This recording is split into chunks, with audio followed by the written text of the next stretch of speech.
guys? G2P angler Jason Reese here. Thanks for tuning in to watch Guggen to Pro offshore fishing. With me today I've got Juice. We're out yesterday, only a couple of bites yesterday, but we only came out for a couple of hours trolling. We're back at it today. And we're just gonna troll this morning, so we didn't bring any bottom gear or anything else. Juice has got to fly out, so we got to get some fishing in, hopefully get him on something, and then he's gonna fly out. So a couple of changes to the spread from yesterday. So we put the pink feather back on, a little tuna taco, trying to get more of that blackfin bite. Same pink and white sea rich. This was our best performing lure on a planer yesterday, so we're going to 4-6 planer.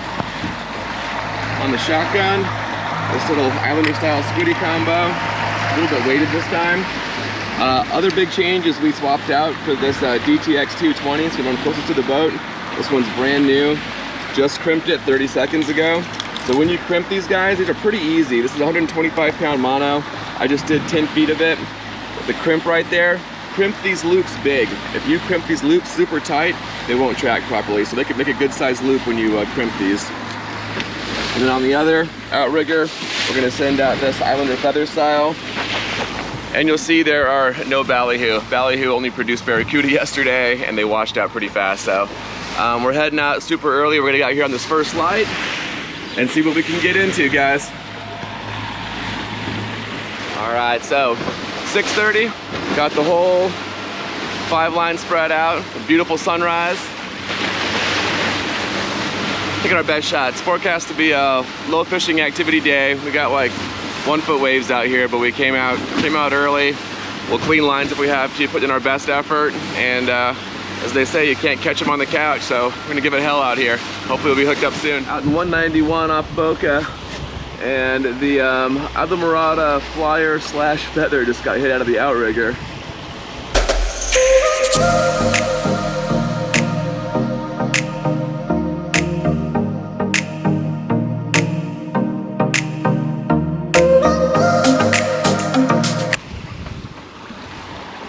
Looks good, might be Mahi. It's okay, you don't have to do anything aggressive here. Just bring him up slow. Is it I think it's a blackfin. It is. Sweet. Okay. I'm gonna make my way over here.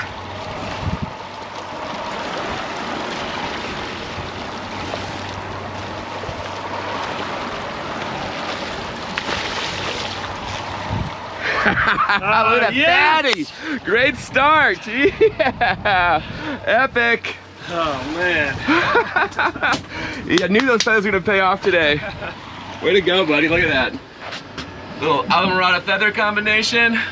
Yes! Alright, 212 feet of water, still off of Boca. Oh, slow us down. This is big. This is a good fish. Slow us down. Slow us down. This is again on this Adlamarada flyer slash feather lure. So only 2 hits so far today, both on the same lure.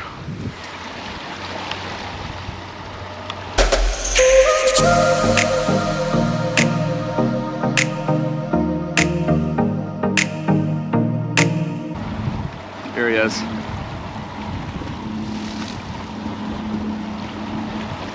Thanks, another blackfin. No, it's a skipjack. Go Skippy. Nice. All right.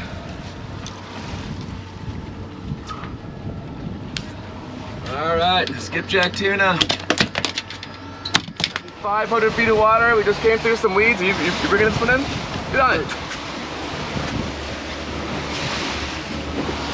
We just found a little bit of a weed line out here, and as soon as we came through, like the planer hooked up. I'm hoping it's a dolphin or another tuna. It'd be even better.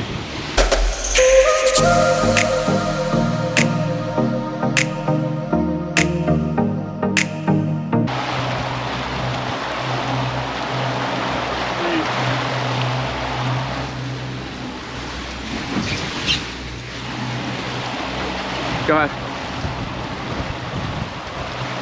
You had the other line. We'll fix that in a second. I think it's another blackfin. Yes, dude. Another nice blackfin.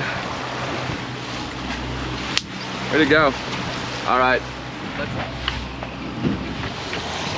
All right, so we are out 615 feet of water, really just out of Hillsborough Inlet. Came back to this side, trying to stay close to port here, and had a knockdown here on this same feather again, like a half Alamorada flyer, half tuna feather, and hopefully it's another blackfin tuna, because that's what we've got so far today.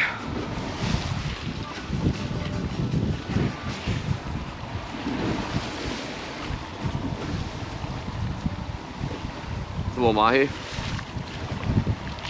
Yeah. What is that? It's a little mahi.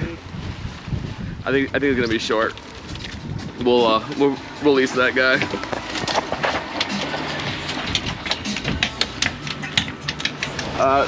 PSA and reminder for you guys to check your shotguns once in a while when you put it up in the T-top. We found like a little bit of rope here in 636 feet out of Hillsborough Inlet, and Juice looks back and there's a fish bouncing around behind us back there. I'm gonna slow down more. It's gonna be another peanut mahi. Yeah, definitely a mahi.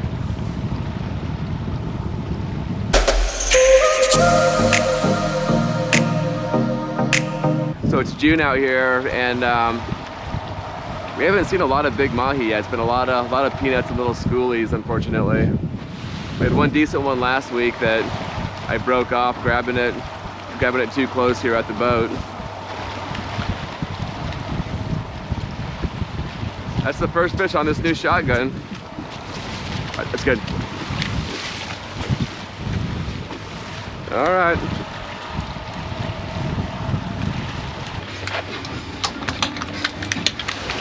Slowing down. We're still running this weed, kind of a weed line in 633, and the other pink feather on the other outrigger just got taken down. Oh no, I think it's another schoolie or another peanut.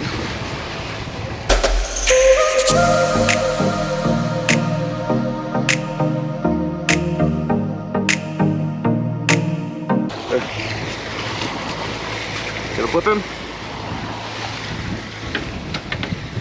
Get to run or something. Flying fish. Hey, keeper, all right. That is on little pink tuna taco. Out in 600 feet of water, a little storm rolling in. Got a couple of mahi. We're gonna be shortly making the turn up here, probably heading in shallower as the rain lets up. We'll probably trail closer to Pompano, maybe hit over some of those like wrecks between Pompano and Fort Lauderdale. See if we get lucky on the way in, and then get the man to the airport to fly back to the Natty. Stay tuned.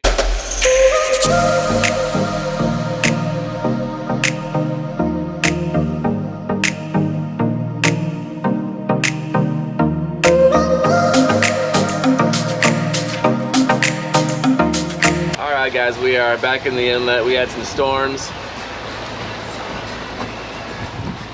We dodged a few out on the water and got back before the next one comes in. Hopefully your flight's not impacted later on. So we did pretty decent for what the day was supposed to be forecast as. So instead of it being stormy all morning, we got out. It's supposed to be a low fish activity day, and we caught 3 tuna, 3 mahi, and I don't think we lost any fish that we hooked. We had a couple short strikes on the planer rod, 0 bites on the DTX minnow. I swapped the 220 for a 200 partway through. Still no bites on that.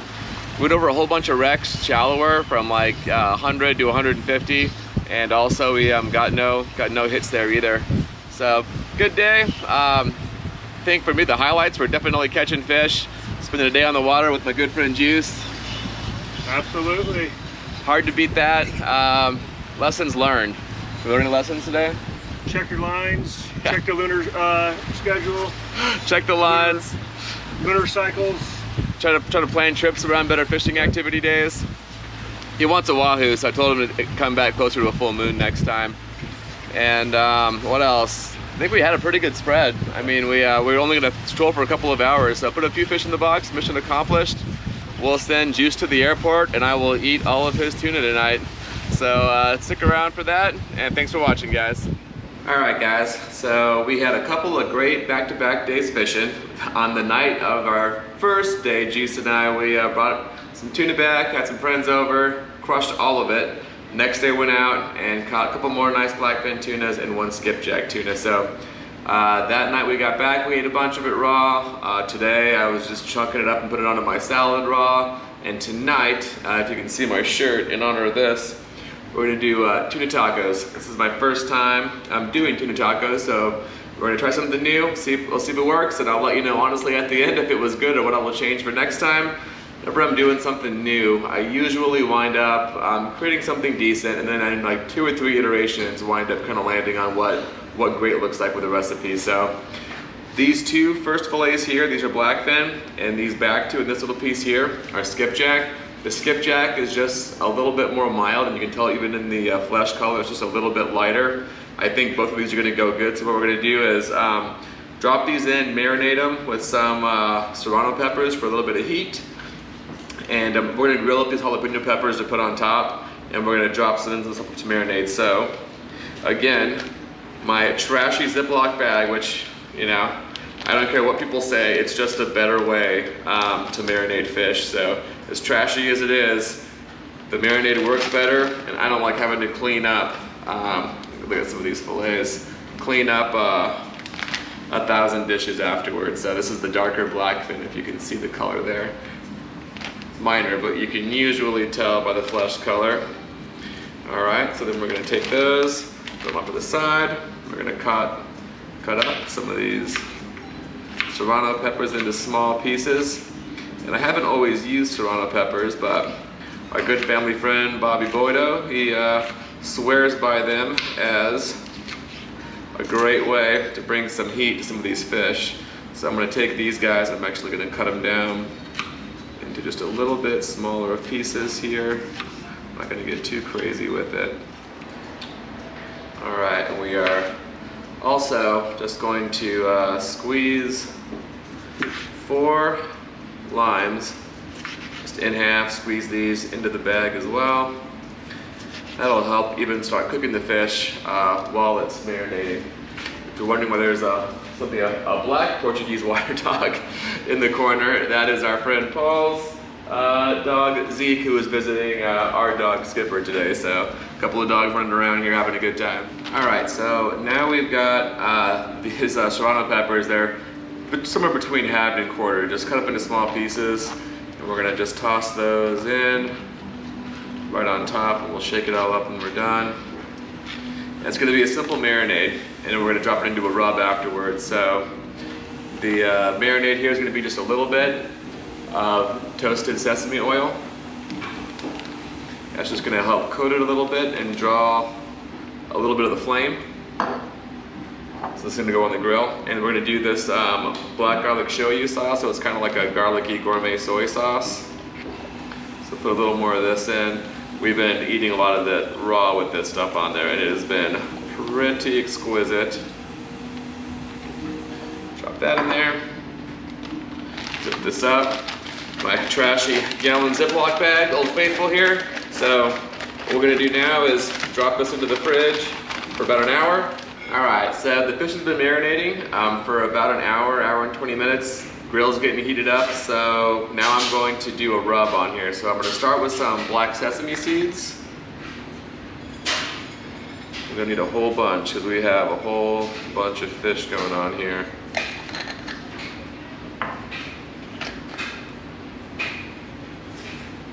So black and white sesame seeds on the bottom, and a whole bunch of, this can be Cajun seasoning or seafood seasoning. Actually, I'm gonna pull the lid off here because we need a bunch. I like to do spicy seafood seasoning, so whatever your version of that is.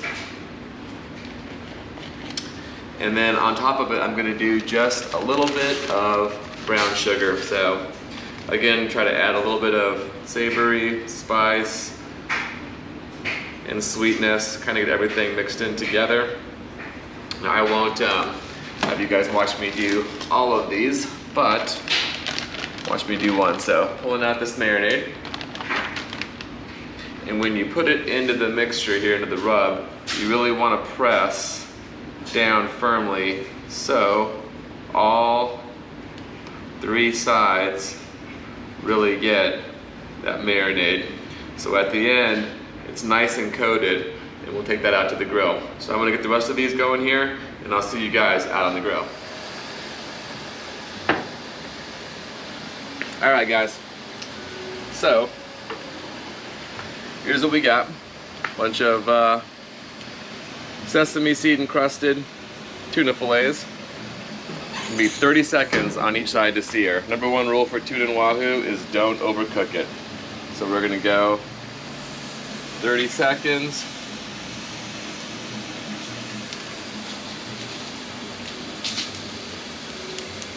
Make sure the grill is nice and hot before these go on. I already have the jalapenos on because the jalapenos take longer than the tuna to cook up. What temperature should we put the grill on? Great question, Parker. It is as hot as it gets. So this one right now is about 650 degrees. Basically as hot as the grill gets. Yes, yeah. Great question. Should have them in all the videos. What do you do after it's grilled? Do you wait for it to cool down a little bit? After it's grilled, we're going to cut it up and put it on some tacos. And then do you wait for it to cool down a little bit? Nope, then we're going to eat it immediately because it's going to be seared, so it won't be too hot.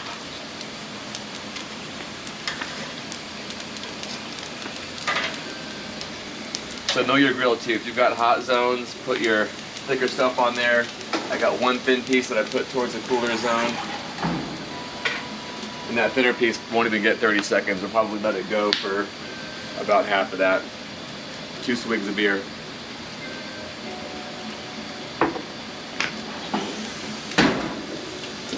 That little one's gonna come off here. We're gonna give all of these 1 more twist. They should all be on their 3rd side. So when you're filleting tuna, usually quarter them out, and they wind up coming almost like in a triangular pattern. So you wind up with like almost, you know, like 3 sides to cook. And I'm gonna throw a couple of these tortillas on the grill. So if you live somewhere where you can get better street taco tortillas, get them where you can. There's just gonna be a couple for us to quickly throw on here. All right, so that's it. The fish is coming off.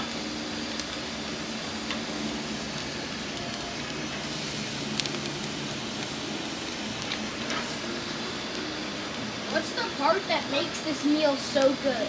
It's the fresh fish. Fresh caught tuna doesn't get any better. What's the best seasoning to put on it? We did any kind of Cajun or spicy seafood seasoning. All right, so let those go down. Does it have any sweets in it? It does have a little bit, but just a little bit of sugar in it to add it sweet. So we did a sweet, savory, and the lime gives us the citrus. So we got a lot of good flavor profiles going on there. Is it any salty? And it is salty, yes. All right, so now let's do a cut. Parker, are you gonna be the taste tester? No. Okay, I'll be the taste tester. All right, so what we're gonna do, we're gonna grab just a couple of little pieces here. So I'll cut into where at least you can see how it looks. So you can see how it's perfectly raw still in the middle, just the edges are seared. So what I'm gonna do now is I am gonna be the taste tester. I'm gonna grab, okay, hold on. So I'm gonna cut a couple of pieces off here. We'll just make one of these for the sake of making one taco for the video, and then I'll serve the family afterwards.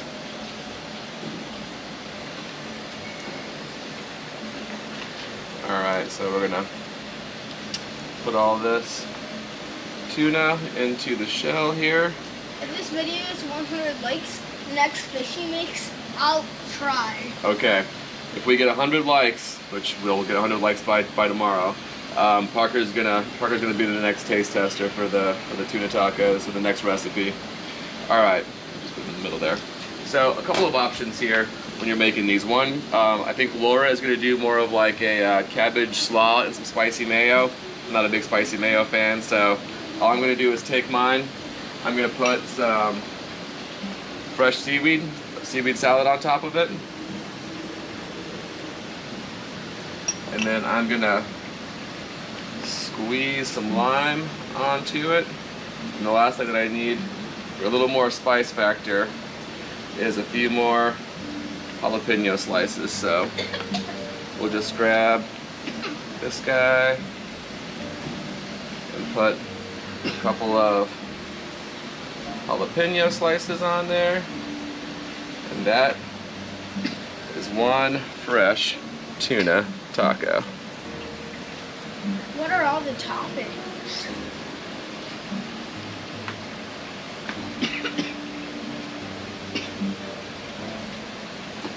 It's really good. So tuna's of course amazing. It will be by itself. Okay, a little piece for you. A little fishing buddy. There you go. Come on. Okay. I'm gonna probably put a little bit of hotter salsa on this because the jalapeno wasn't hot. Jalapenos are a gamble, so some are hot, some are not. No, I just gave you some. Get down. And maybe if you're feeling spicy, a little bit of salsa too, but pretty good the way it is. So fresh tuna, lime, seaweed salad on top with some grilled jalapeno. So cheers guys, enjoy.